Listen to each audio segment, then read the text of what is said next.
Remember those days on the playground when you were asked who your favorite basketball player was? Most of the kids I knew said Kobe Bryant, and that made sense at the time because he was the most popular player. But if Kobe wasn't your favorite player, you hear all kinds of names in the mix. I had some friends claim Derrick Rose, Carmelo Anthony, Dwayne Wade, ISO Joe, and Rondo. Who you end up choosing as your favorite NBA player can have a real impact on your identity. I remember hopping on NBA Live 2010 before school and cooking with this player named Kevin Durant on the Oklahoma City Thunder. From that point on, I became an OKC fan. I mean, the team was brand new, and they had a tough logo. Like, come on, the Oklahoma City Thunder, it just has a nice flow to it if we're being real. I started watching OKC games on TV, and the more I watched, the more I became a Kevin Durant fan. When I really got into playing basketball, I hit a random growth spurt. I was a tall and skinny kid. I moved really awkwardly with the basketball, and I was still getting used to my body. I couldn't figure out my playstyle, but as I started watching players with a similar build like Kevin Durant and Jamal Crawford, I started to mirror the moves on the playground. I used to watch a lot of KD highlights, and it was amazing to see someone so skinny and tall be a real problem on the court. Watching KD embrace himself as a Slim Reaper definitely gave me the confidence I needed. He didn't care about what people had to say about his appearance. KD was just different. He wasn't built like your typical basketball player. He was shifty, explosive, and could shoot from anywhere. And as a kid playing basketball in the backyard with your best friends, you just pretend to be your favorite player. And KD resonated with me the most. For a lot of NBA fans, having a favorite player means more than just scoring ability. These players are role models for the youth. They show what hard work and dedication can do for your future and lead by example. As I got older, the reason why KD remained my favorite player changed. When I was young, I just wanted to hoop like him. But as I got older, I started to really appreciate KD's impact on the game of basketball. I respected how bad Kevin Durant wanted to succeed. I respected how Kevin Durant carried himself despite all the hate, especially in this toxic age of basketball culture. I respected him as an athlete, someone who recovered from a traumatic injury and still remained elite and effective. KD really taught me that nobody's opinion matters if it doesn't align with your own agenda. He's an outspoken individual that sees reality for what it is. He isn't afraid to speak his piece either, and I feel like I picked up on some of those qualities as I matured. He's also a mama's boy. I mean, who doesn't love their mom? Choosing your favorite basketball player really says something about you. It's like choosing your favorite superhero, but each person chooses their favorite player for different reasons. And I really wish I could have had those conversations with my childhood friends, which is exactly what I'm going to be doing today. Not everyone wanted to be like Mike, and I find that really interesting. It's really cool that everyone is drawn to a different player for so many specific reasons that resonate with their personality, playstyle, or character. I enjoy the storytelling part of basketball and how it brings people together. So today, I'm going to be asking my closest friends who their favorite basketball player was and what led them to that decision. And for everyone watching at home, let us know who your favorite player is and why. Growing up, I was never into any ball sports.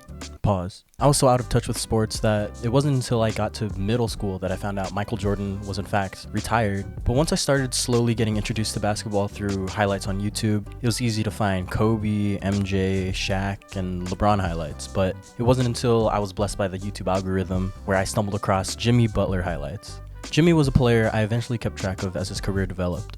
Now, Jimmy isn't always the best player on the court, especially when he was starting out, but when he catches fire, he's one of the most unstoppable. What I really like about Jimmy's play style is that he's very team-oriented, and his impact on the floor can be measured outside of statistics. His energy, hustle, and skills all add up to make Jimmy one of the most all-around skilled players in the NBA.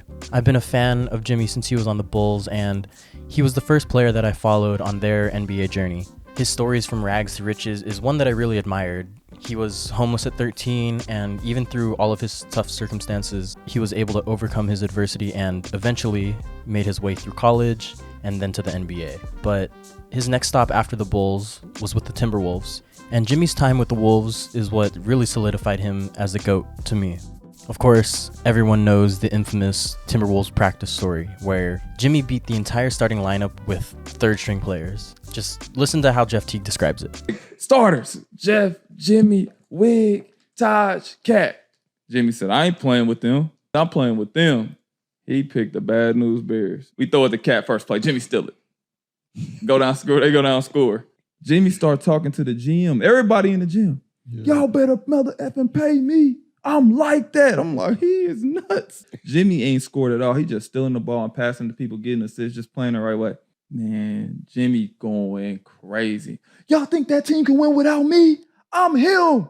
Stories of this nature followed Butler all across his career, some considering it, me included, a sign of toughness and a competitive edge. But others, like NBA coaches and execs at the time, saw Butler more of a liability, as his diva personality saw Butler bouncing from team to team. Jimmy spent a year in Philly, a fit that most would consider NBA champion caliber, but after the shot, Kawhi effectively stopped the process and Jimmy. And Jimmy, unhappy with his situation in Philly, eventually joined the Miami Heat. Fast forward to the 2020 playoffs, Jimmy Butler and the Miami Heat come in as the 5th seed, where most fans and analysts assumed the Heat would get eliminated by the 1st seed Bucks. However, the Heat disposed of the Bucks in 5, and in the bubble, that's where I saw Jimmy finally flourish as a leader on the big stage.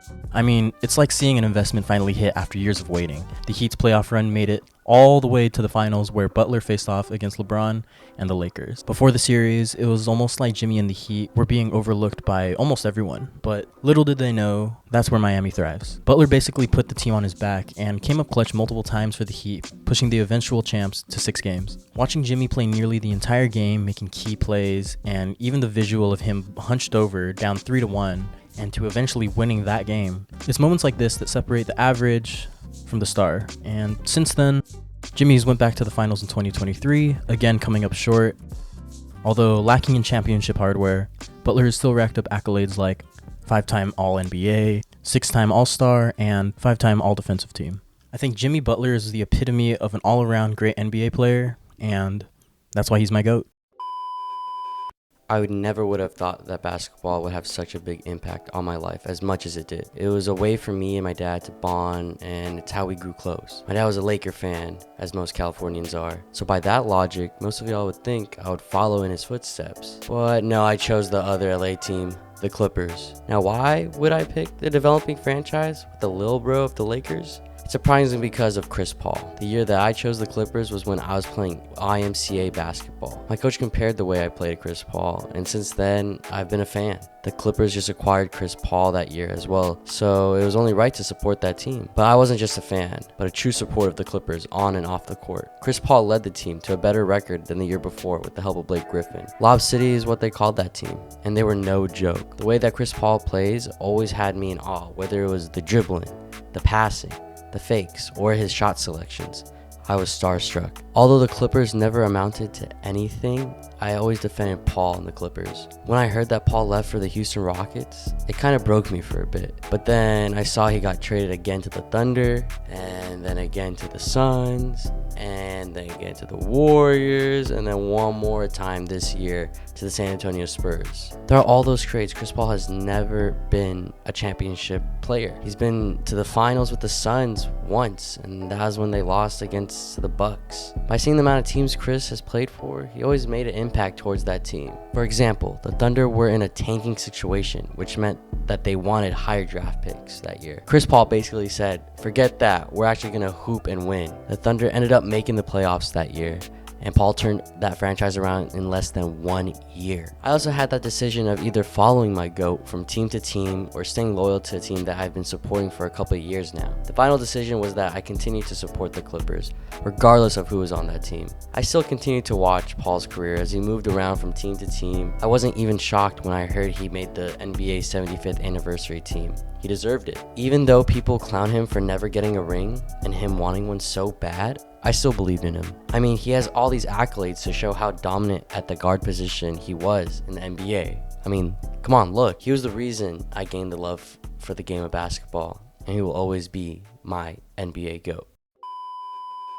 Everyone has a favorite NBA player or someone they enjoy rooting for. It's always really cool to talk to your friends and break down their interest. You get to hear stories from years ago that led them to being a fan today. And it's cool to see all those unique experiences. So let us know if you have any cool stories about what led you to picking your favorite NBA player. Thanks for watching.